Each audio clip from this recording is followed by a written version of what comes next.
What's going on, everyone? Thank you for tuning in to the first official episode of LouPod. I'm your host, Lou, and today's special guest is my former teammate, my former roommate, Andre Padovani. Andre, welcome to the show. Hello, thanks for having me. It's a pleasure to be on. Absolutely. Now, this guy is a former Emerson College baseball player, a former Newmax Sportsmanship Award winner, and a former Paw Sox intern. So he knows his stuff about the Sox.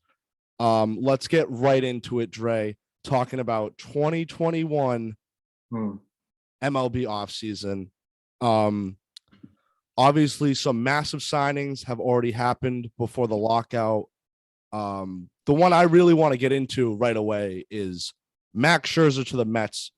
3 years, 130. What do you think about it?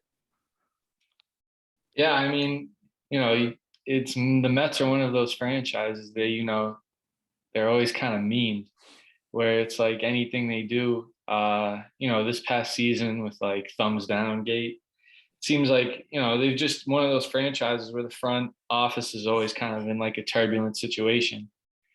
And I mean, this is a signing right here. It's definitely a response to, losing Noah Syndergaard, Max Scherzer, who's been, I don't mean to interrupt. They also did lose Marcus Stroman to the Cubs as well.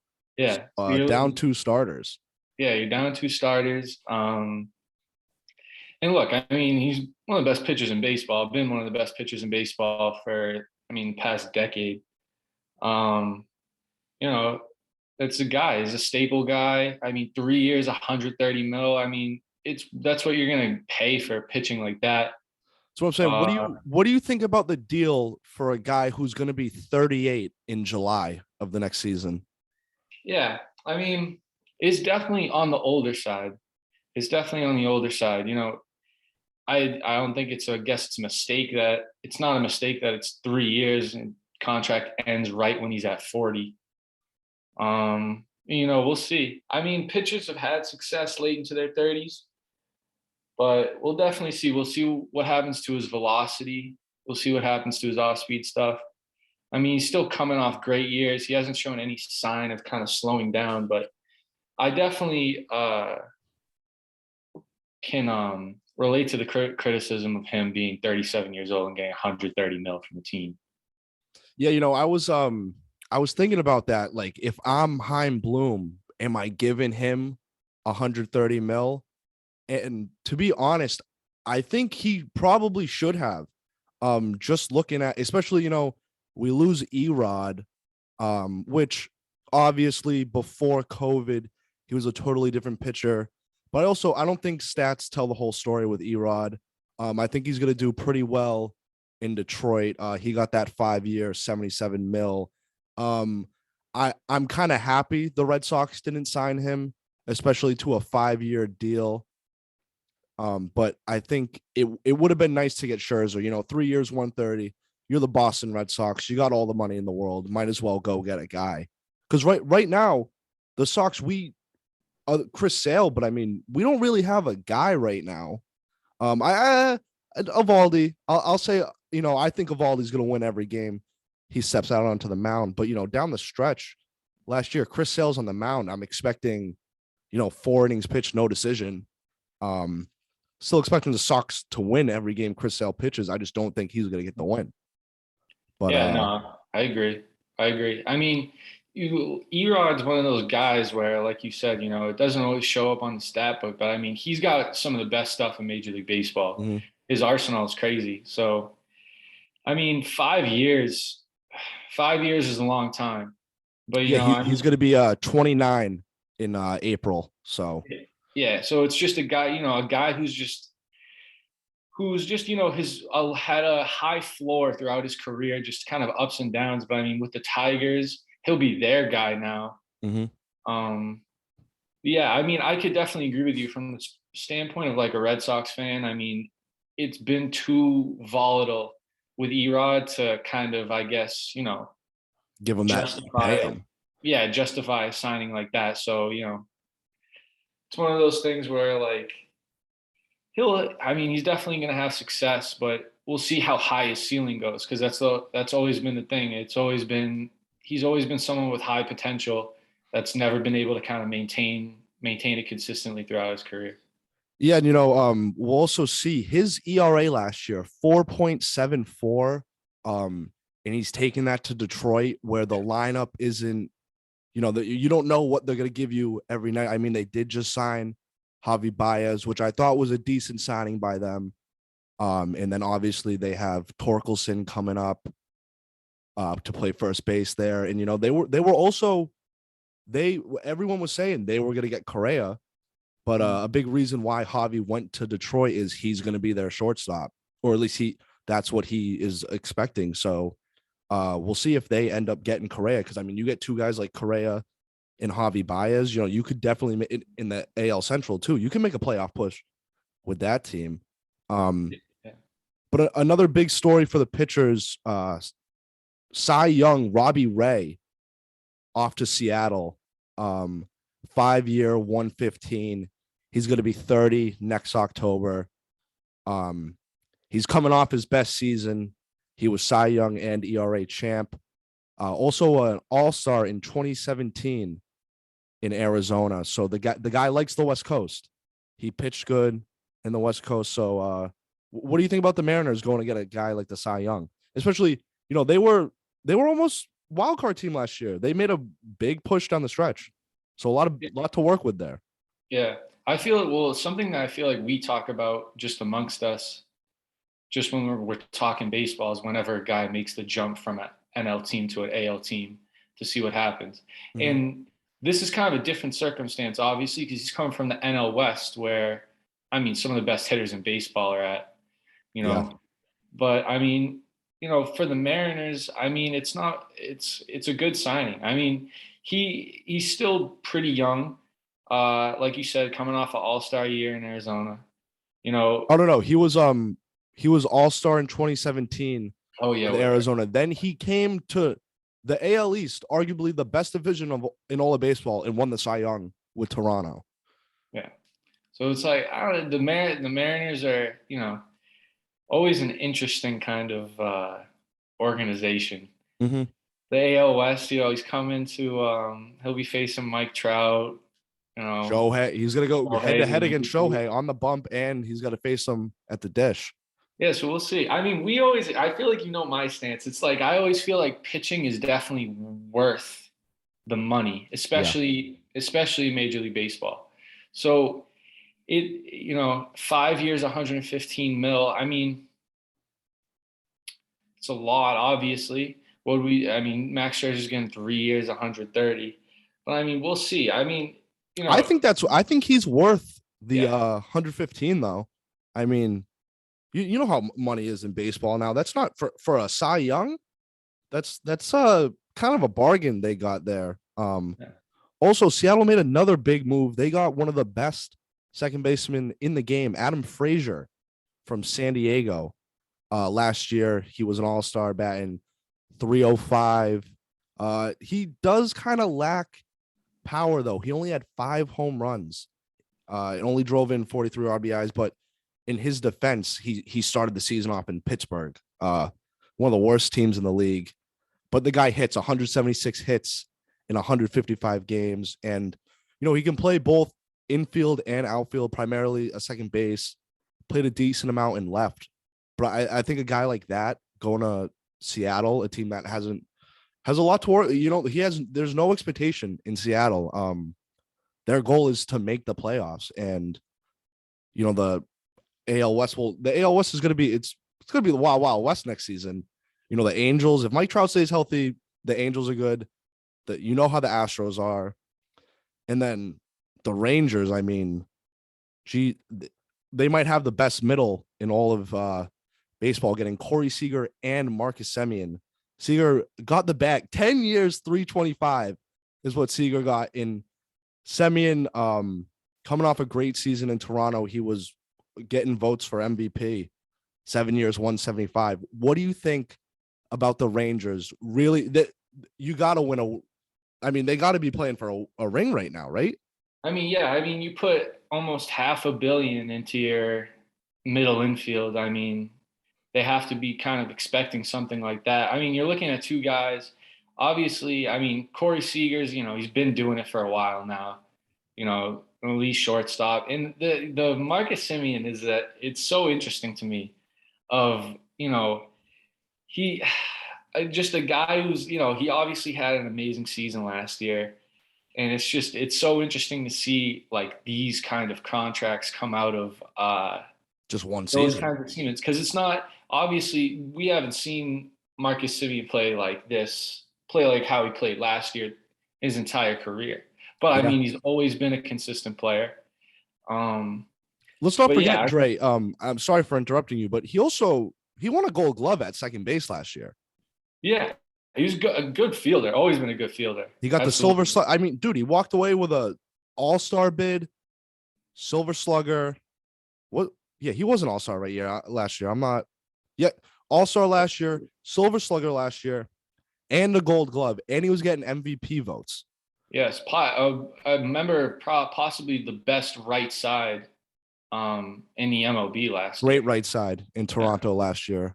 Yeah. So I obviously Red Sox fan. I liked the Blue Jays last year. They're a scary team. Oh yeah. I was more nervous to play them than the Yankees. I mean, you got Vlad, Bo Bichette, Teoscar Hernandez out in the outfield too. I think he might have won a Silver Slugger as well. But Semien's one of those guys. He's gonna show up to the ballpark, veteran presence, and the Rangers need that. A lot of young guys in Texas right now. They got that outfielder who's a stud. But I'm excited. I'm excited to see how the AL West pans out next year. I think it's going to be a lot of fun, especially in late August and into September. Yeah, it's going to be wild. I mean, obviously shooting in these new players into the division, obviously shaking it up. I mean, yeah, and it's really exciting to see what the Rangers do, especially just a number like that. I mean, they're only almost 500 million. Yeah. Crazy. It's crazy. So, I mean, we'll start seeing more stuff like this, but I mean, out of the Rangers, it's been amazing, overhaul of the middle infield now. I mean, what are they? They're like a year and change into a new stadium, stuff like that. So, I mean, the Rangers, they're stockpiling like the rest of the division. So it's going to be exciting. Yeah. Also, Dre, I don't know if you know this, but I actually didn't know this. In 2019, Marcus Semien also came in third in AL MVP voting in Oakland, just behind arguably the greatest player of all time, Mike Trout, and one of the best third basemen in the league, Alex Bregman. Semien received more votes than DJ LeMahieu, great hitter. Yeah, he had more than Xander that year, had more than Mookie that year.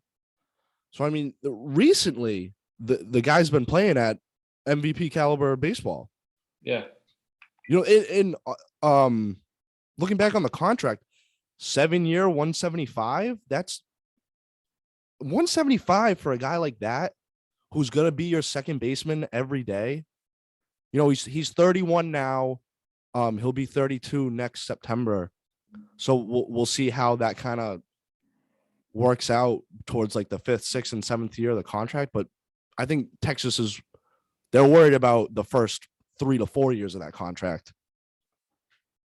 Yeah, no, 100%. It's like, it's so I don't know, it's so interesting because Corey Seager, I mean, we all know what Corey Seager is, right? And it's funny how someone like Marcus Semien, who's kind of, for the most part, I guess, flown under the radar, so could say, even though despite those performances that he's had in his career of those seasons, but you look at a name like Corey Seager, I mean, it's crazy, especially for the Rangers. I mean, the Rangers haven't had this kind of star power in a while. No. And just getting on. I'm trying to think of when they last did, and that was probably 2011 when they were in the World Series. I mean, guys like Adrian Beltre and Josh Hamilton days. I think Mike Napoli was playing for the. Mike Napoli might have been catching back then. Those were fun Rangers teams. I remember the Red Sox would go first week of April and just get their asses kicked down in Arlington. Are they still? They're not in Arlington anymore, are they? I think they might be still being in Arlington. I don't know where the new field is though. I'm not sure if it's still in Arlington. Beautiful looking ballpark on the inside. Yeah, it's crazy. Outside looks like a Costco, but the inside looks nice. I mean, that's just the AL West is going to be fun. I mean, they might rival the AL East for best division in baseball, because you also got to remember the Oakland Athletics still in that division. Who knows what they're going to be? You never know with the A's. You never know with the A's. I'm not even sure. Do they even still have Chapman? They still got Chapman, right? Yeah. Yeah. I was actually, when Lariano got banged up for the PEDs, that was a tough go for the A's, but we'll see. We'll see. It's tough. You never know. Yeah, with organizations like that, I mean, you always know they'll be competitive. Nobody wants to go into Oco. That's another thing. No. Nobody wants to go to Oco. People are gonna want to go to when they're in Vegas. Yeah. When they're in Vegas. I hope they stay in Oakland though. I mean, Oakland A's, that's a trademark team right there. It's a trademark team. Absolutely. Dre, what do you think about the Tampa Bay Rays pumping some money into Wander Franco? 12-year, 223 for a guy who's only played 70 games in the MLB. What do you think about that?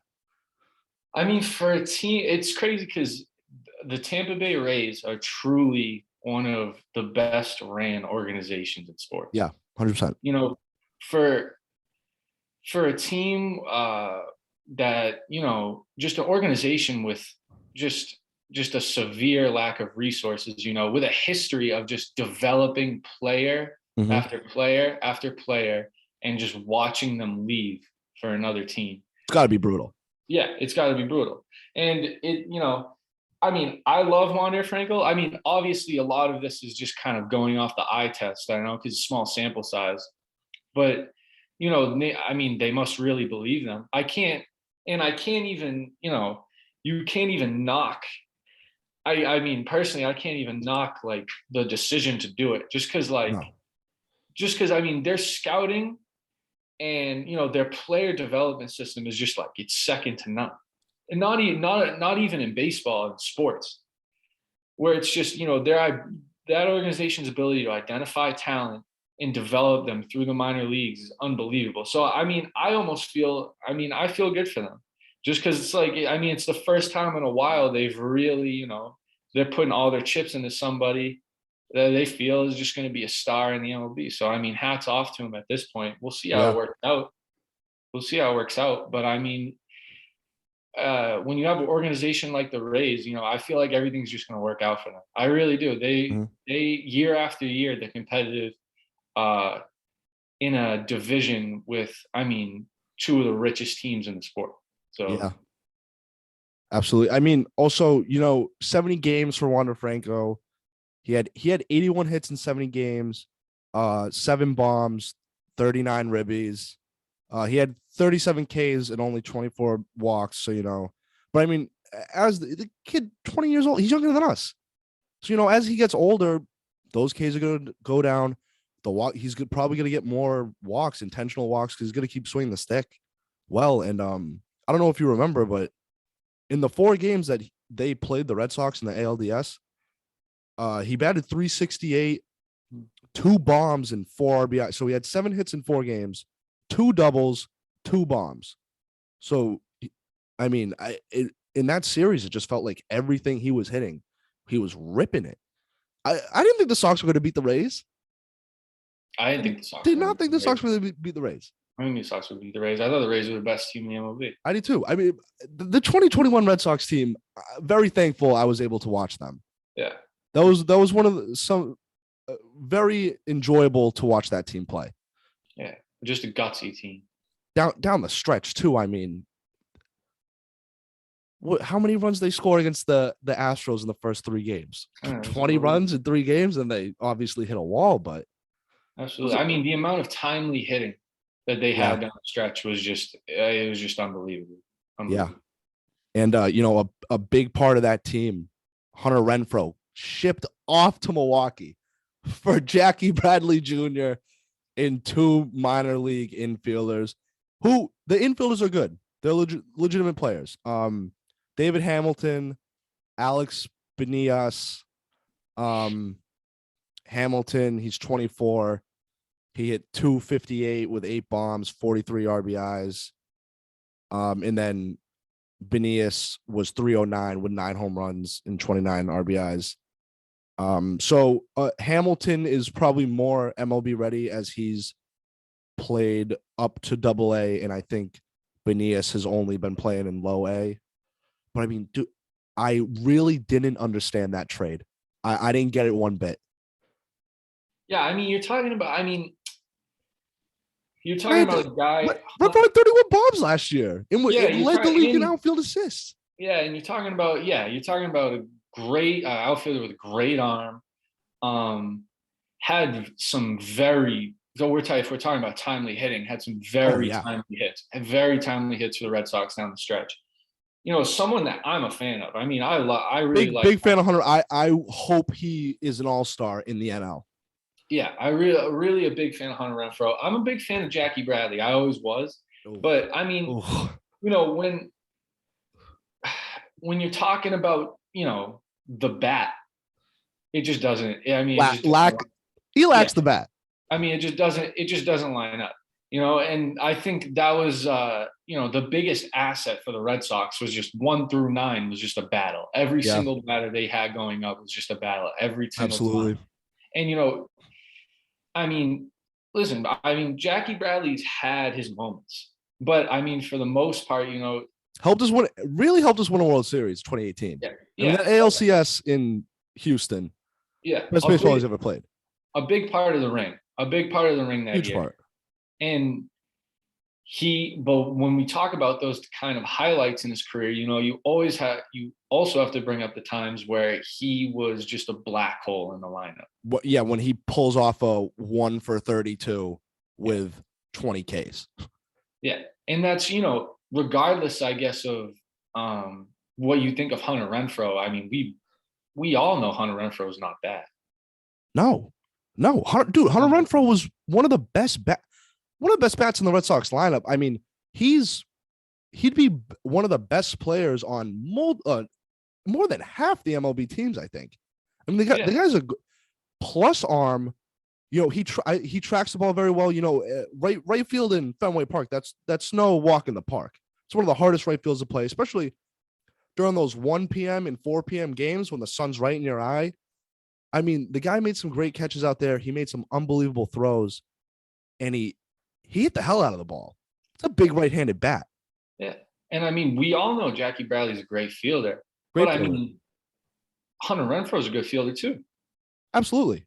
Hunter Renfroe's a good fielder too. So when you're talking, the comparison between the two, the two young prospects, obviously, that had to have been an integral part of the trade for the Red Sox. But would have liked to see a pitcher out of that deal. Yeah, I mean, when we're talking, a top line view of the trade, you want pitching to be in there if we're talking about a prospect, especially if you're trading someone who, might not necessarily be a top 10 player on your team, but JBJ probably won't. I mean, he's not going to play every day, is he? I don't know. I just can't see a circumstance in where he is consistent at the plate enough to earn himself, absolutely. He's not. I mean, I assume if they're going to have him play in the outfield, he's going to play, center field. I was going to ask who's going to play right field for the Red Sox next season, because I don't think Kike is a right fielder, especially at Fenway Park. I like Verdugo in left. I think Verdugo's our left fielder. He should be everyday left. And then you can't forget Jarren Duran, still in AAA Worcester. The guy, he played pretty good for just seeing big league baseball next year, last year. But I know JBJ is one of the best center fielders in the league defensively. But wouldn't it make some sort of sense keep Kike in center. Kike's already shown you he can win you ball games out in center. And you put Jackie Bradley in the hardest right field to play in the MLB. Because, JBJ's got that right fielder's arm. I mean, obviously, he would probably prefer to play center, but right field's just as much ground to cover. You got Kike in center, JBJ in right. It's going to be hard to get a ball into that gap to drop. Yeah. And like you said, I mean, it felt like Duran was just going to be like the natural progression for the team. Yeah. I don't think I was alone is when I first heard of the trade for Jackie Bradley. I was, I think everyone was caught off guard. I thought it was a lie. I couldn't have told you. I would have never expected him to wear a Red Sox uniform again. Never. And it just felt like that's, the way things were trending for the Red Sox. I mean, the lineup was the strength of the team last year. Yeah, 100%. So it was just like, you're not keeping the lineup intact. Or, we'll see. I mean, we'll see what this means for Duran in the long run. We'll see what it means. But also, Hunter Renfroe's not making that much money next year. Yeah.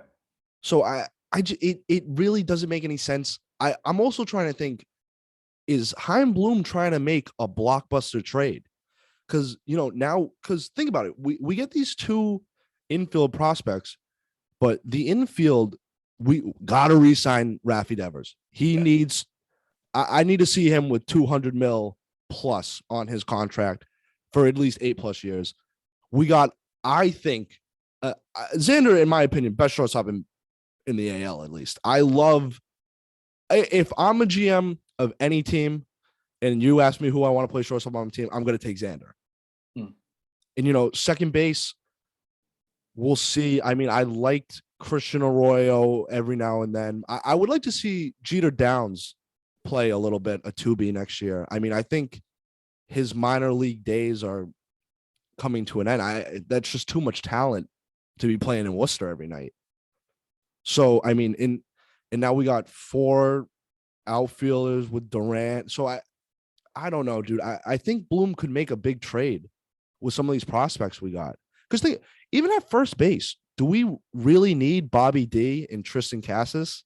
I mean, we're big Bobby D fans, but we got this left-handed bat in Worcester who he might be a multiple-time All-Star for the Red Sox.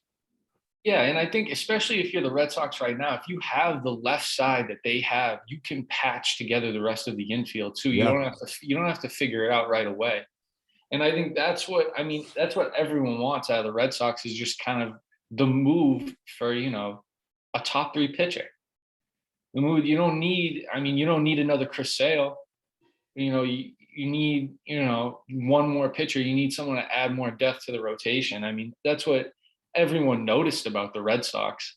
That's what, it's, especially like where the organization is at right now. It's like, you have players in the system that you can bring up and, you're altering the lineup of someone who, to bring Hunter Renfroe up again, I mean, someone who sat in the middle to late part of the lineup and just part of the lineup. Yeah. And just produced. So, I mean, for the Red Sox, I want to see Jeter Downs play, but I mean, you can have a rotation at second base, Bobby, you still have Bobby D at first base. You can do things. And, but that's what everyone wants out of the Red Sox. From a fan perspective, everyone's looking for the big splash for a pitcher. Yeah. That's where we're looking. Absolutely. You know what, Dre? Getting a little hungry right now. It's getting towards dinner time. And I don't think anything would fill my stomach better than a sandwich from Earl of Sandwich right now. I mean, we've spent hours on end in the Boston Common eating Earl of Sandwich. Big fan of that chicken chipotle sambo they have there.